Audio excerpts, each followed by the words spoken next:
You shouldn't put people in boxes. You've heard this phrase before, right? It sounds wise. Almost noble is the sort of thing people say at dinner parties when they want to sound open-minded. We're not judging anyone here. We are the good people. We stand above all of that. We don't put people in boxes. And sure, judging people too early or writing them off as only based on one single trait, that's not good. Maybe someone just had a bad day and nobody likes that. But what if I told you that this whole idea, don't put people in boxes, is actually one of the biggest reasons so many of us keep misunderstanding each other? Because the truth is slightly different. We are putting people in boxes all the time. We all do it, you do it, I do it, even the people at the dinner party. But why is this happening? Well, your brain does it automatically. It's how you survive around other people. Survive with quotation marks. Of course, you don't wake up every morning and think, how will I speak to humans today? No, you instinctively know who you can joke with, who you need to be careful around when it comes to sensitive topics, and who to completely avoid before coffee. That is categorization. That's a way of sorting things out. It is a strategy. That is also called putting people in boxes. It's not evil, it's actually efficient because you understand these boxes. I mean, you name them yourself. So the question isn't if you put people in boxes, it's rather how well you do it. And that's what we are here to talk about in this video. 5 good reasons you should actually put people in boxes. Not to limit them, no, but to understand them faster, adapt more easily, and stop wasting time on pointless conflicts. Sometimes these boxes and labels aren't exactly the right ones. I mean, let's be honest about this. Sometimes we get it wrong, completely wrong. And the fellow who was labeled hopeless turns out to be just very, very shy. And deep down, what we all want is simple. To connect faster and avoid all those silly, exhausting misunderstandings without spending years reading psychology textbooks. The problem is, some conversations go off the rails so fast you can almost hear the crash before people default to their own behavioral style. Some of us rush through decisions, others need details. Some people start brainstorming new ideas halfway through, while the rest of the team quietly thinks, can we please stop fighting? The meeting ends, the deadline slips, and everyone goes home convinced the others are the problem. Always the others, right? And sometimes you feel you're surrounded by idiots. Interestingly enough, according to my experience since more than 30 years in this business, I have learned that some people are surrounded by more idiots than others. Why is that? Some people are some sort of idiot magnets. They seem to be drawing lunatics and morons to themselves. Isn't that weird? It's almost like a superpower.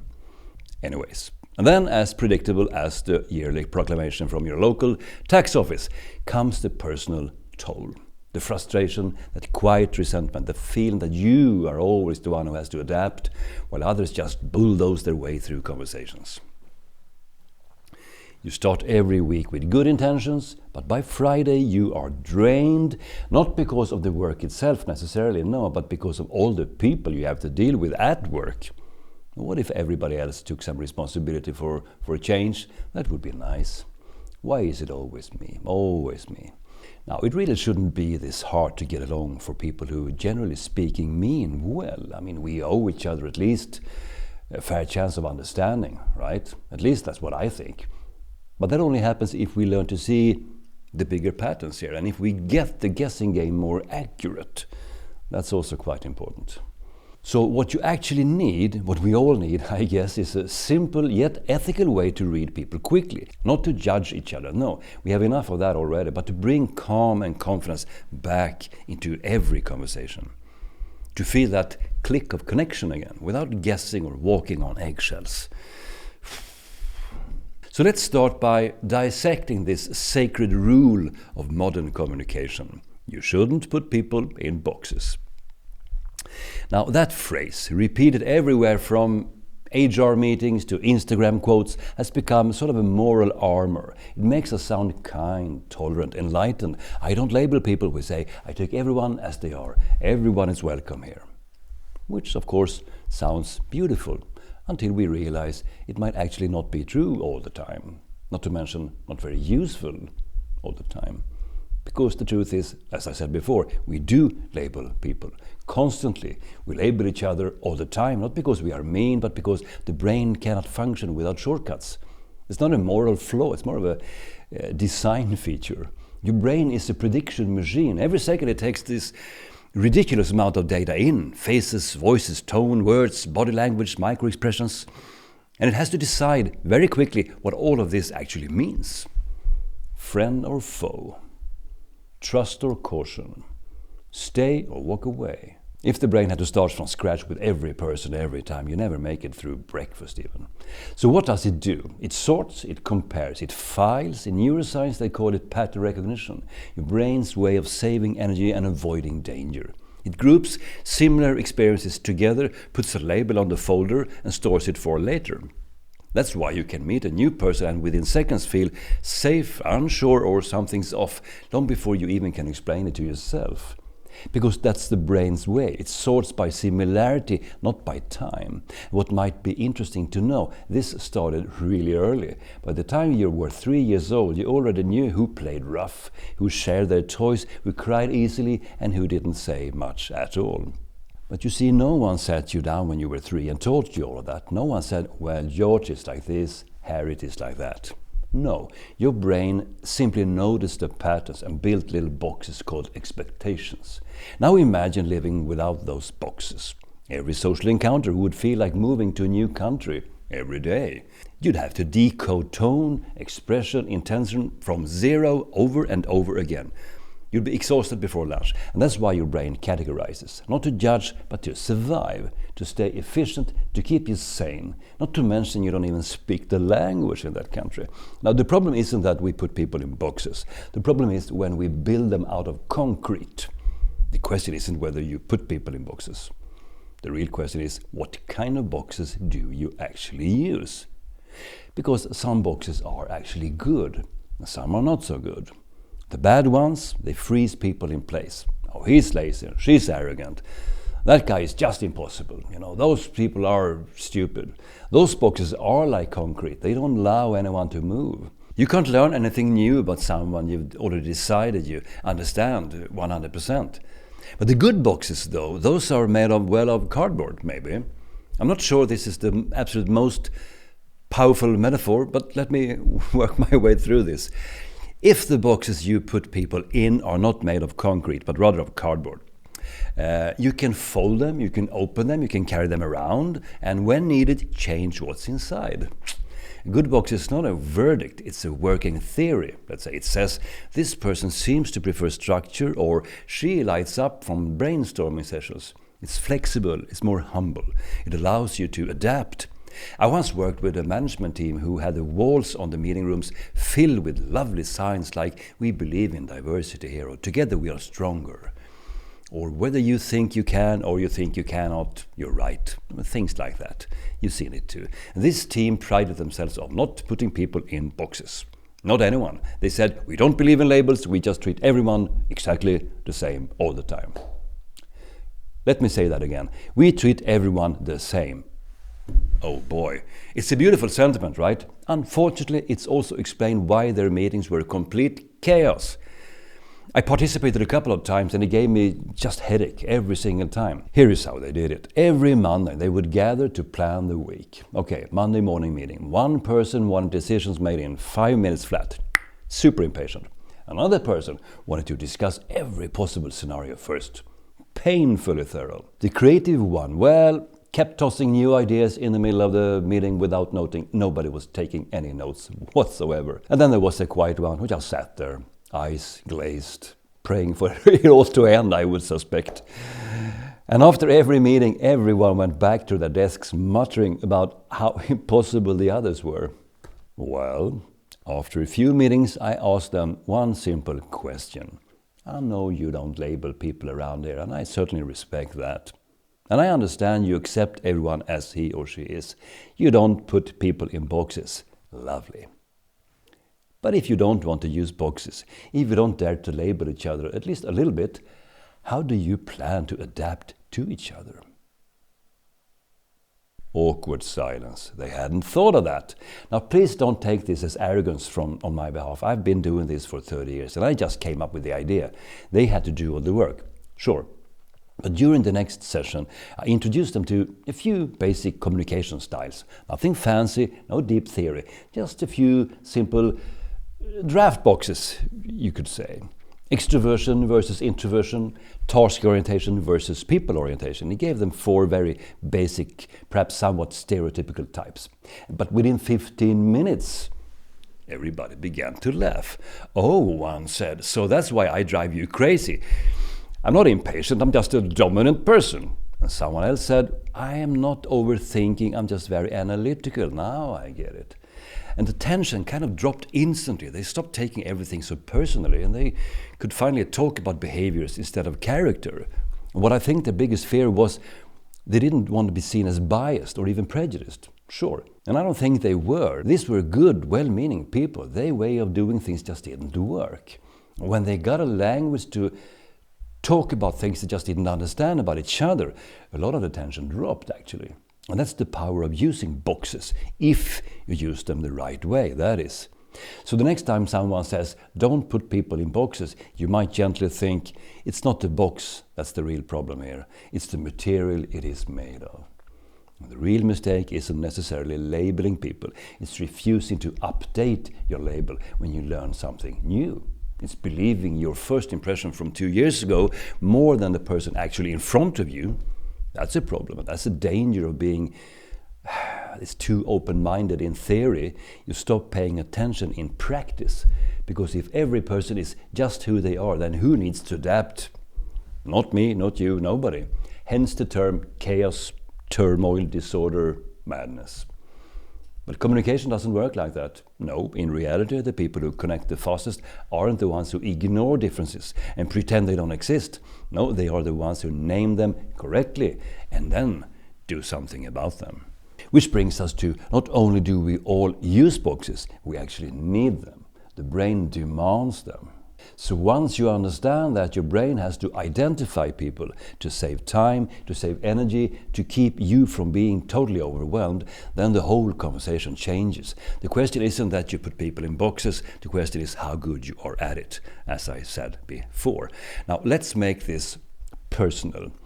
Think about you every average morning. Before 9 a.m. you probably interacted at least using 4 different types of you without even thinking about it. You might talk to your partner or your kids, gentle tone, soft words, coffee in hand. Then a few minutes later you switch to your professional self, calm, decisive, efficient. On the drive to work, someone cuts you off and suddenly you turn into a completely different person. You know which one I mean now, and when you finally walk into the office, you instantly adjust again. Friendly smile, morning. That's 4 boxes of you before breakfast. That's just you. In which of these boxes would you like other people to put you? See, you're not one person either. You're a collection of patterns that adapt to different situations. Some of these adaptations you do consciously and others subconsciously. And everyone else is too, frankly. Now here's where it gets really interesting. Your brain doesn't just categorize to judge, it categorizes to predict. It's trying to guess what will happen next so you can prepare your reaction. And that's how you avoid danger and, well, social disaster, I would say. It's not a moral process trying to do what's right or wrong. It's a survival process. This could mean life or death, figuratively speaking, of course. When you meet someone new, your brain starts whispering questions. It doesn't even tell you. It's asking, who is this? Is he like me? Can I relax or should I stay on guard? What is he or she up to? Do I trust this person? What is really going on here? It's scanning tone, posture, facial expressions, even micro movements. And then, in a fraction of a second, it makes a first draft. This one is probably detail-oriented. Or this one loves to talk. Or this one over here hardly says anything at all. Here's a dominant one. First draft might be right. It might also be wrong. But without the first draft, you stand there frozen, unsure how to act. And in social life, freezing is dangerous. It makes us awkward, hesitant, hard to read, actually. People start to look at us in a weird way. That's why your brain would rather guess fast and adjust later than guess perfectly and never act, maybe. So next time you catch yourself forming a quick impression of someone, don't panic. You're not being judgmental. No, you're just being human. It's okay. The real skill isn't stopping those labels. It's updating them when new evidence comes in. That's where emotional intelligence begins, by the way. Be observant, but also be flexible. Many people never update their view on others. They treat their first impression as a final report. Oh, he's just rude. She's completely lazy. That one over there doesn't know what he's doing. End of story. Don't need them anymore. And when you do that, you stop seeing the person. You only see your own projection. What happened 9 months ago, possibly when this person had a really, really bad day, it's still in your head. You still have them in that particular box. That's a tragic irony. We all use boxes, but most of us use them in a bad way.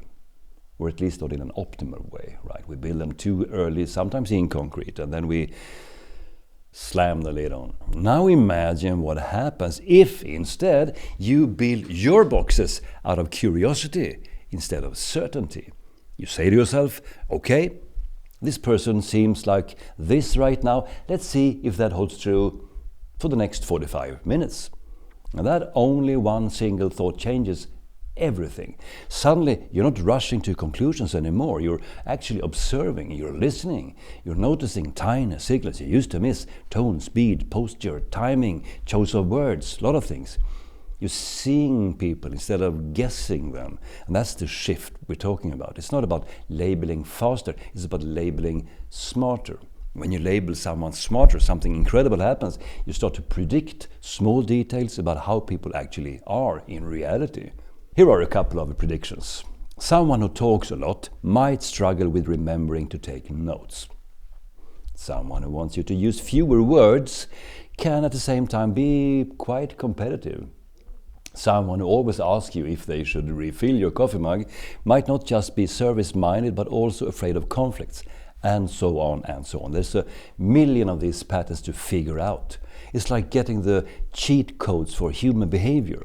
Now let me give you one example that still makes me smile. A few years ago I was involved with a project team that was completely stuck. Nothing worked when it came to how to make decisions, move forward, create solutions and so on. All of these things just stuck. Everything had come to a complete standstill, just absolutely stuck. Horrible. The leader, let's call her Anna, was brilliant, sharp, systematic, analytical to the bone. Excel, her favorite tool.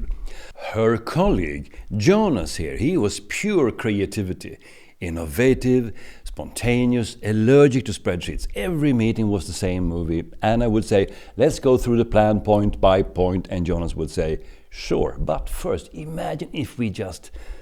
And off he went on some completely new idea. I could practically see Anna's soul leaving her body. Now, normally this would have turned into mutual frustration. But after one session on understanding patterns, Anna actually tried something completely different.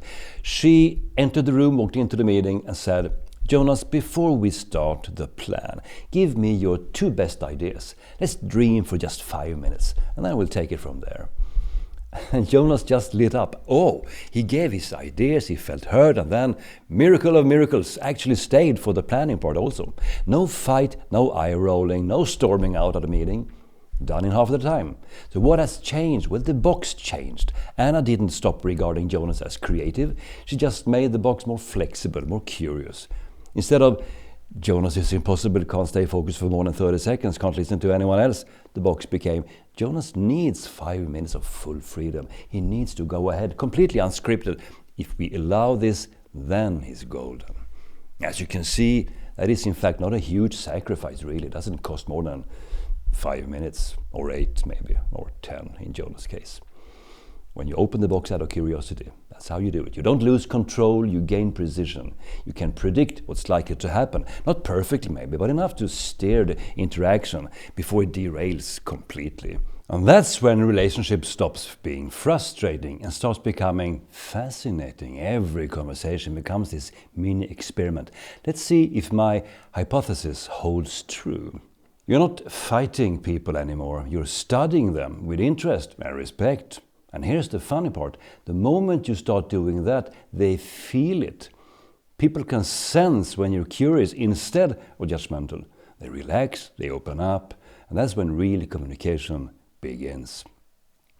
So how do you transform all of this theory into something a bit warmer? Well, let's see. Understanding different styles isn't manipulation, actually, because here's the thing: once you begin to see patterns in people, everything starts to calm down. When you start decode someone's style, you stop feeling you understand them completely. You stop judging their motives, which you maybe don't know much about anyway. That is empathy in practice. It's not a soft candlelight version of empathy that we can find on motivational posters. I'm also not talking about sympathy, as in, I feel bad for you because you feel bad. No, it's the practical kind. It's the type that lets you say, so that's what's happening here. I see. Empathy isn't feeling what everybody else is feeling. It is about being able to put yourself in their shoes and trying to understand why they act and say what they act and say. Let's take a simple everyday example, right? Imagine one person who is naturally very, very dominant. They like things short, clear, efficient. They value time. Their favorite sentence could be, let's just decide, make up your mind. Now picture another person who's more analytical. They value precision, process, logic thinking. Their favorite sentence is, let's make sure we get this right, because quality matters. All right. So the dominant one sends an email that says, need this by Friday. That's it, short, sharp, done. The analytical one receives it and thinks, what? Why are they yelling at me? What is going on? They read the tone through their own lens, a lens that says, if I wrote this, I'd only sound that direct if I were angry, furious, mad beyond comprehension. But once that analytical person learns that the sender isn't angry at all, just focused and brief, the tension vanishes. That same sentence now reads as clarity instead of aggression. The relationship resets in 5 seconds. That's the power of understanding patterns. Now, this doesn't justify bad behavior. I'm not saying that, obviously not. Some people use this as an excuse for acting out. No, not okay. That's not the point. But it simply explains it. The motive behind certain action actually matters. And that tiny difference changes, well, everything. Because when you understand why someone acts a certain way, your whole nervous system relaxes. You stop preparing yourself for conflict. You stop taking things personally. You don't feel attacked anymore. You rather feel informed. Just imagine what this will do to your stress levels. The cortisol will drop immediately. And that's not manipulation. That is adapting to each other with precision. It's open-mindedness because you choose to see the best possible explanation first. It's precision because you don't just react, you adjust. Once you start seeing people through that lens, you begin to realize most conflicts are not between good and bad intentions. They are between different languages of behavior.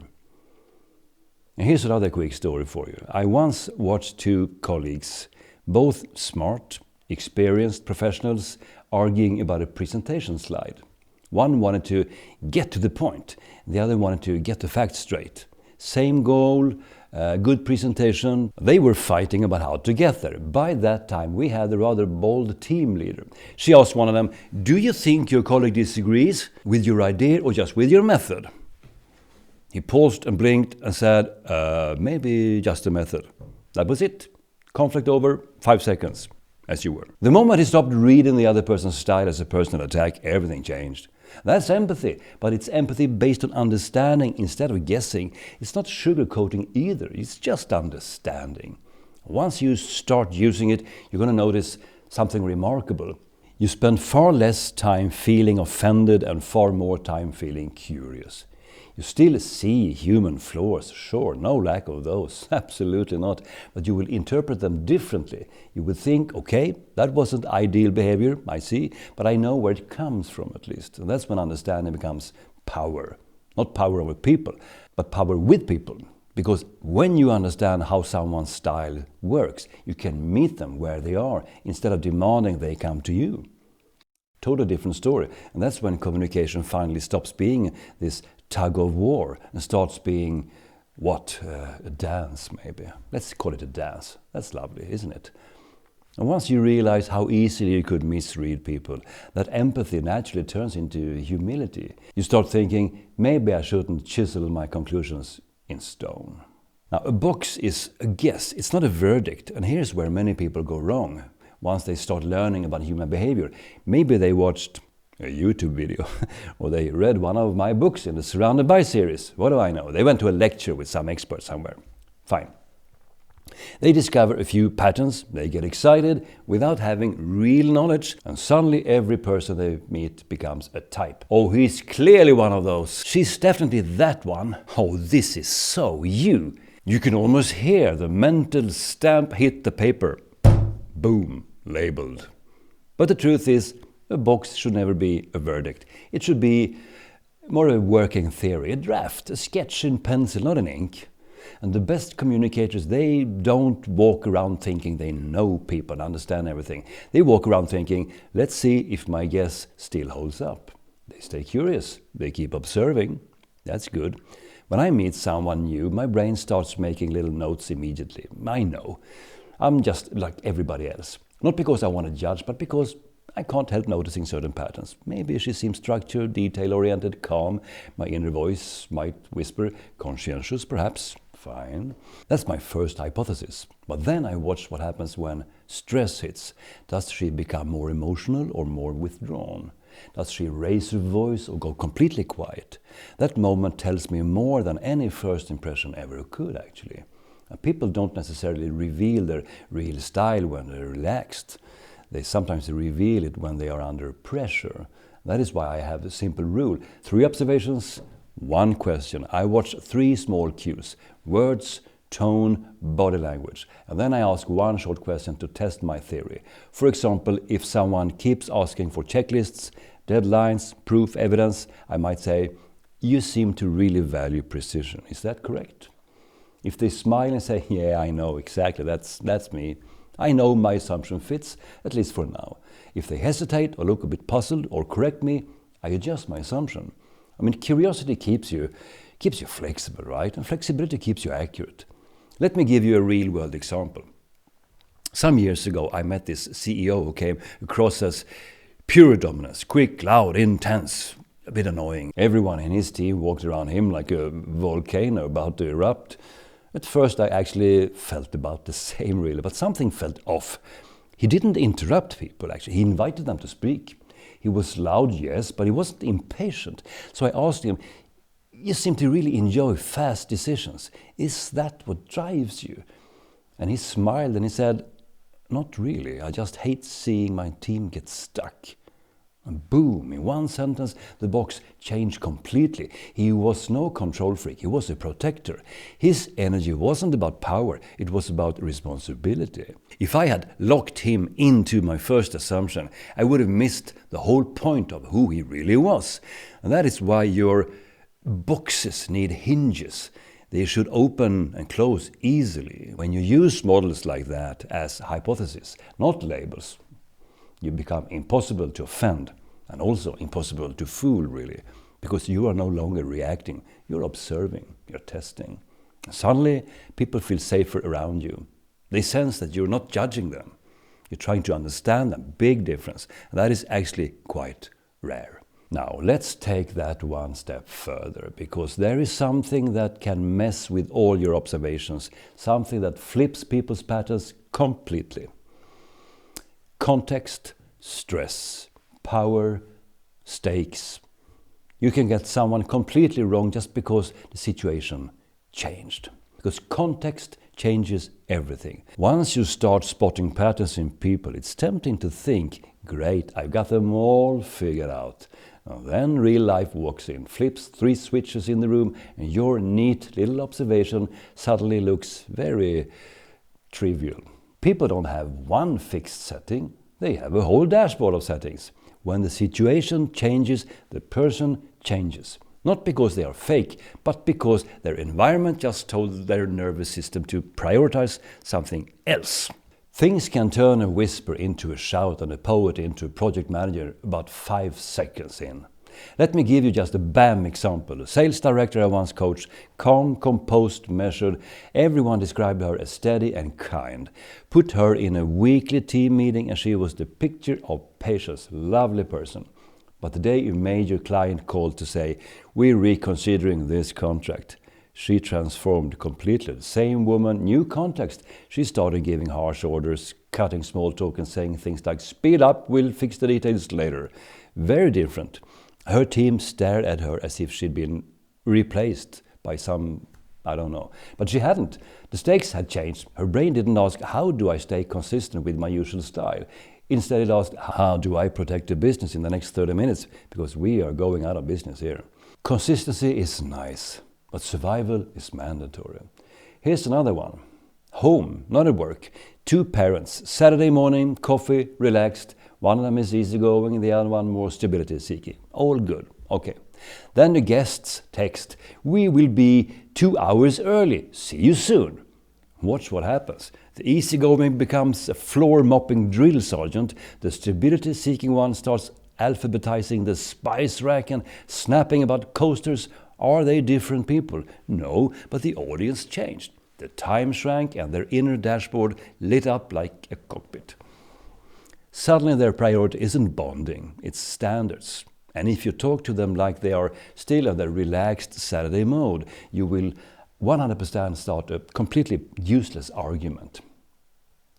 Anyways, here's a simple way to stay sane when people flip. Before you react to the person, ask the question, what just changed around them? Did the deadline move? Did a louder voice enter the room? Did visibility go up?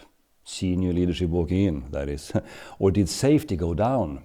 Criticism started flying. If the room changed, then of course the person changed. That is not inconsistency, that is just their responsiveness. And the truth is, people don't suddenly become someone else. No, they just shift when the context shifts.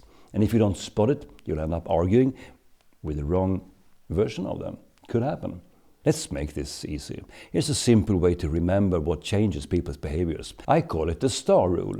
S is for stakes. When the outcome suddenly matters more, some people hit the gas, others hit the brakes.